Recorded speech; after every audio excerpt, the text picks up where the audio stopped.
I remember the exact second I realized something was wrong. Not a feeling, not intuition, a sound. The house was quiet in a way it shouldn't have been. I'd been gone 11 days. A conference in Phoenix, 3 days of presentations, then a consulting project that stretched longer than anyone planned. I was supposed to fly home on a Thursday. The flight got bumped to Saturday, then canceled entirely on Friday night. I sat in that airport terminal at 10:30 in the evening, staring at the departures board and thought, I'll just drive. It's 4 hours. I need to get home. My wife, Dorothy, has Parkinson's. Early stage, the doctors kept saying, though I wasn't always sure what early meant anymore when I watched her hand shake over her morning coffee. We'd made arrangements before I left. My son, Kevin, and his wife, Renata, had moved into our spare bedroom 8 months prior, rent-free, in exchange for helping care for Dorothy while I traveled for work.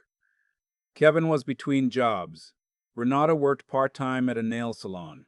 The arrangement seemed reasonable, practical even. Dorothy liked having family close. I thought I was being responsible. I pulled into our driveway at 2:15 in the morning. The porch light was off. I'd called 3 times from the road and nobody answered. I told myself they were asleep. I unlocked the front door. The house smelled stale, closed up, like windows that hadn't been opened in days. I set my bag down in the entryway. The kitchen light was on. There were dishes in the sink. Not a few, a pile. Pizza boxes stacked beside the trash can instead of in it. Beer bottles on the counter. The kind of mess that doesn't happen in one evening. I walked down the hall toward the bedroom Dorothy and I shared. The door was closed. It was locked from the outside. A sliding bolt, the kind you'd use on a storage room, not a bedroom. I stood there for a moment looking at it. I didn't understand what I was seeing. Then I slid it open and pushed the door. The room was dark. The curtains were drawn. There was a smell I can't fully describe. Something medicinal and sour. I turned on the light. Dorothy was in bed. She was awake. She was looking at me with an expression I'd never seen on her face in 41 years of marriage. It wasn't relief. It wasn't even recognition, not at first. It was the look of someone who had stopped expecting anything from anyone. Walter, she said. My name. Just my name. In a voice so dry it cracked. I crossed the room in 3 steps. I touched her face. Her lips were cracked. Her tongue was white. The glass on her nightstand was empty, had been empty long enough for the water rings underneath it to dry completely. I picked it up. I went to the bathroom. I filled it. I held it for her while she drank because her hands were shaking too badly to hold it herself. She drank 3 full glasses before she spoke again. They told me you weren't coming back, she said. I didn't say anything. I sat on the edge of the bed and held her hand and listened to her breathe, and tried to keep my face calm because I did not want her to see what was happening inside me right then. I called 911 at 2:47 in the morning. The paramedics said she was severely dehydrated. They said it had likely been 2 to 3 days with minimal fluid intake. They said her blood pressure was dangerously low. They said another day and it might have been a different call entirely. One of them, young guy, maybe 28, tattoo on his forearm, looked at me while they were loading her onto the stretcher and said very quietly, was there someone supposed to be taking care of her? I said yes. He nodded slowly.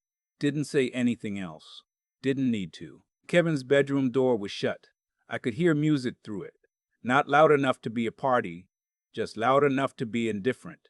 I stood outside that door for a long moment. I thought about knocking. I thought about a lot of things. I followed the ambulance to the hospital instead. Dorothy was admitted to Riverside Memorial. IV fluids, monitoring, the whole process. I sat with her through the rest of the night. Around 5 in the morning, she squeezed my hand and said, I told Renata I was thirsty. I told her twice. I asked her when. She said 2 days ago. I asked her about the lock on the door. She was quiet for a moment, and then she said Renata had put it on about 3 weeks after I left. Said it was to keep her from wandering. Dorothy doesn't wander. She has tremors. She is not confused. She told the doctor at her last appointment she was reading 2 books at once. I drove home from the hospital at 7:30 that morning. Kevin and Renata were awake by then. Sitting at my kitchen table, Renata was on her phone. Kevin was eating cereal out of a bowl that I recognized as one Dorothy had bought at an antique fair in Vermont the summer we got married. He looked up when I walked in. He said, "Oh, you're back early." I said my flight was canceled. He nodded. He went back to his cereal. I stood in my own kitchen and looked at my son and understood something I had been refusing to understand for a long time. It wasn't a gradual realization. It arrived all at once, fully formed, the way bad news always does once you stop fighting it. I said, "Your mother is in the hospital." Renata looked up from her phone. Kevin said, "What happened?" I said, "Dehydration. They're saying 2, maybe 3 days with almost nothing to drink." There was a pause. Kevin put his spoon down. He said, "She gets confused sometimes.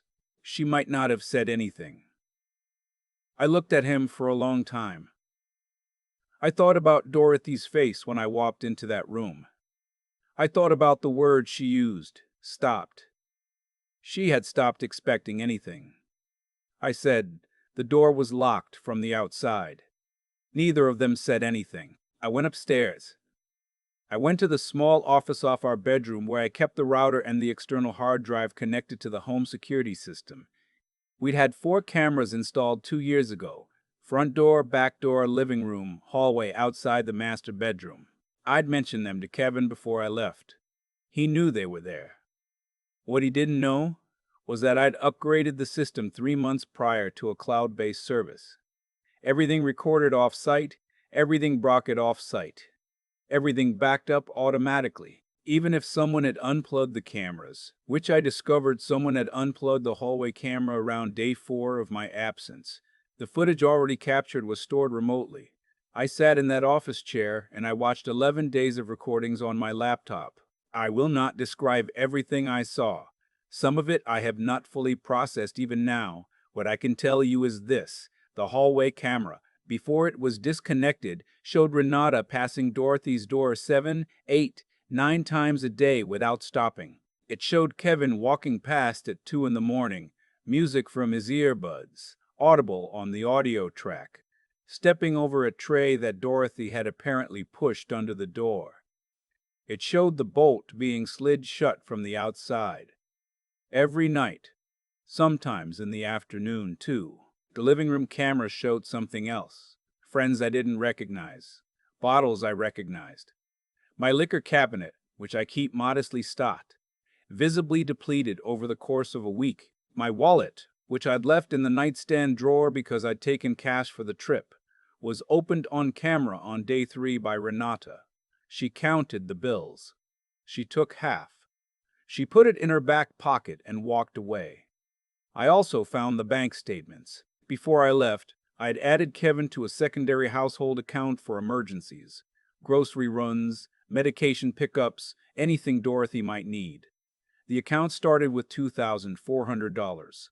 Over 11 days, there had been 14 transactions. ATM withdrawals, a bar tab at a place called Rudy's Tap Room, a purchase at a clothing boutique, a charge at a restaurant I'd never been to. The account had $41 left.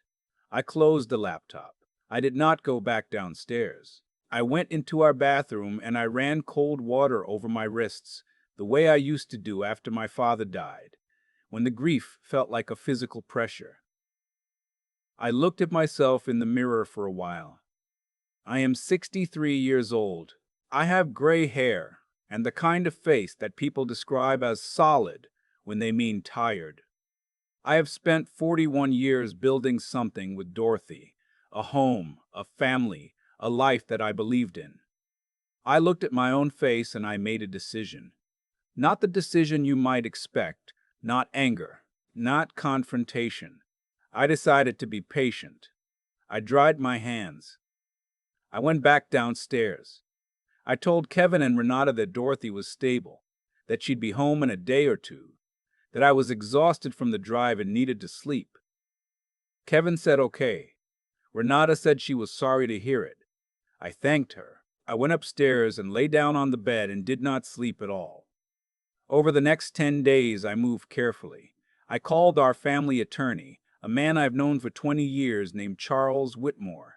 I told him everything. He told me to document everything, which I was already doing. He told me that what I was describing, the neglect, the financial exploitation, the physical confinement with the bolt, could constitute elder abuse under state law, a felony, along with theft from the bank account. He said we should contact Adult Protective Services before involving local police to establish the abuse record formally. We did that on day 2. I visited Dorothy every day in the hospital, and then after she came home, I hired a private nursing service, a firm I found through the hospital's social worker, properly licensed, with background check staff. I paid out of my personal savings. I told Kevin and Renata that Dorothy needed professional care now, that it wasn't anything personal, just a medical decision. Kevin said that made sense. He seemed relaxed. He seemed to think everything was fine. I started moving our finances. Quietly, carefully, legally, I transferred joint accounts. I changed beneficiaries on my retirement accounts and life insurance policies. I consulted with Charles about protecting the house. I made sure every asset that could be moved or secured was moved or secured before the next step. I also called our daughter, Patrice, who lives in Portland. Patrice and Kevin had never been close. Different personalities, different values, different choices. I told her everything. She drove down the following weekend. She didn't say much when I finished. She just looked at me and said, "What do you need me to do?" I told her to be here. She said she would. On day 9, I called Kevin into my study. He sat down across from my desk. He looked comfortable. He always looked comfortable. It was one of the things that used to seem like confidence and now seemed like something else entirely. I had a folder on the desk. I opened it and I turned it to face him, and I slid it across. He looked down. His face changed. The folder contained 12 printed pages, screenshots of the bank transactions with his name attached, stills from the security camera footage, time-stamped, including the image of Renata taking money from my wallet, the Adult Protective Services intake report, a letter from the hospital documenting Dorothy's admission and the attending physician's clinical assessment that the dehydration was consistent with prolonged fluid deprivation in a dependent adult. Kevin looked up at me. He said, "Dad," I said, "the police are coming tomorrow morning." He stood up. He started to say something about it being a misunderstanding, about Dorothy's confusion, about the bank account being for household expenses. His voice went up slightly at the end of his sentences, the way it did when he was a boy and knew he was caught. I used to find it almost endearing. I didn't anymore. I said, "Kevin, I have 41 days of camera footage. I have bank records. I have a physician's statement. I have an Adult Protective Services case number. I have recorded conversations." I paused. "I don't need you to explain anything." He sat back down, very slowly, like the air had gone out of him. I said, "I want you and Renata out of this house tonight. Your belongings will be packed and left on the front porch. If you are still here at 6 in the morning, I will call the police tonight instead of tomorrow." They were gone by 11. The police arrived the next morning as scheduled. I had already spoken with the detective, a woman named Sergeant Holloway, twice before that day. I handed over the full documentation package that Charles had prepared, organized, indexed, thorough. Sergeant Holloway looked through it with the focused, unhurried attention of someone who has seen a great deal and is not easily surprised. When she finished, she looked up at me and said, "This is solid." I said I'd had some time to prepare. She almost smiled. Kevin was arrested at the apartment of a friend on the other side of town 2 days later. Renata was picked up the same afternoon. The charges included elder abuse, criminal neglect of a dependent adult, and theft by unauthorized use of a financial account. Kevin's attorney tried to negotiate. The district attorney's office declined to reduce the charges. There was enough evidence that a trial was never going to go in their favor, and Kevin knew it. He pleaded guilty 4 months later. Renata accepted a plea deal 3 weeks after him. Kevin received 18 months in the state correctional facility and 3 years of supervised probation. He is required to complete an elder care sensitivity program as a condition of his probation. Renata received 14 months and mandatory counseling. The judge at sentencing said something I want to write down exactly because I've thought about it often since. The victims in cases like this are among the most vulnerable members of our society. The breach of trust involved, trust placed in a family member, in someone loved, is not a mitigating factor. It is an aggravating one. I was not in the courtroom for sentencing. Dorothy was having a harder week. I stayed home with her. Patrice attended in my place and sent me a text message immediately after. It said, "He cried." Then a second message. She didn't. I read those 2 messages sitting in the kitchen while Dorothy slept in the room down the hall with the bolt removed from the door and a proper hospital-grade call button clipped to her pillow, and I felt something that I don't have a clean word for. Not satisfaction, exactly. Not peace. Something more like the absence of a weight I hadn't fully realized I'd been carrying. Some people have asked me why I waited. Why I didn't confront Kevin the morning I came home. Why I didn't call the police that first day. I understand the question. When I stood in that bedroom and saw Dorothy's face, there was a part of me that wanted to do exactly that.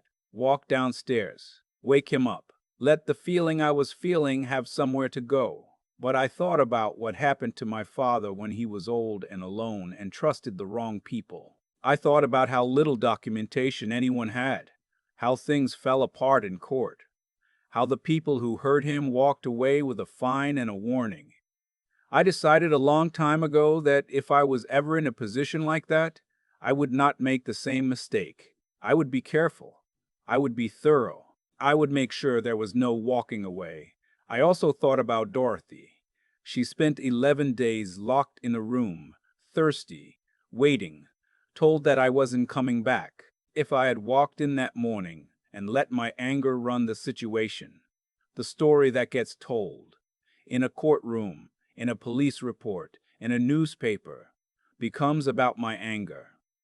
The evidence becomes secondary. The defense gets room to maneuver. Kevin becomes a son caught in a family dispute instead of what he actually was. I owed Dorothy better than that. She had been patient for 11 days. The least I could do was be patient for 10 more. We still live in the same house. Dorothy's care is managed now by a wonderful woman named Agnes, who comes every weekday morning and knows exactly how Dorothy likes her coffee. Light cream, no sugar. Temperature just below scalding. Dorothy has good days and harder days, as people with Parkinson's do. Some mornings she sits at the kitchen table and reads the newspaper and makes comments about the crossword and laughs at something on the radio. And I sit across from her and drink my coffee and think that this ordinary morning, this ordinary light, is what I was protecting. We don't talk about Kevin much. When we do, Dorothy is honest in a way that still surprises me, even after all these years. She said to me once, about 3 months after the sentencing, I always knew he was soft in the wrong places. I just didn't want to believe that softness could turn into cruelty. She went back to her newspaper. Then she said, without looking up, I'm glad you came home early. I said I was too. Patrice calls every Sunday. She drives down once a month. Last spring she brought her daughter, our granddaughter, May, who is 7 and has Dorothy's eyes, and the 3 of them sat in the backyard for an entire afternoon, pulling up weeds and replanting the flower beds that had been neglected all that terrible year.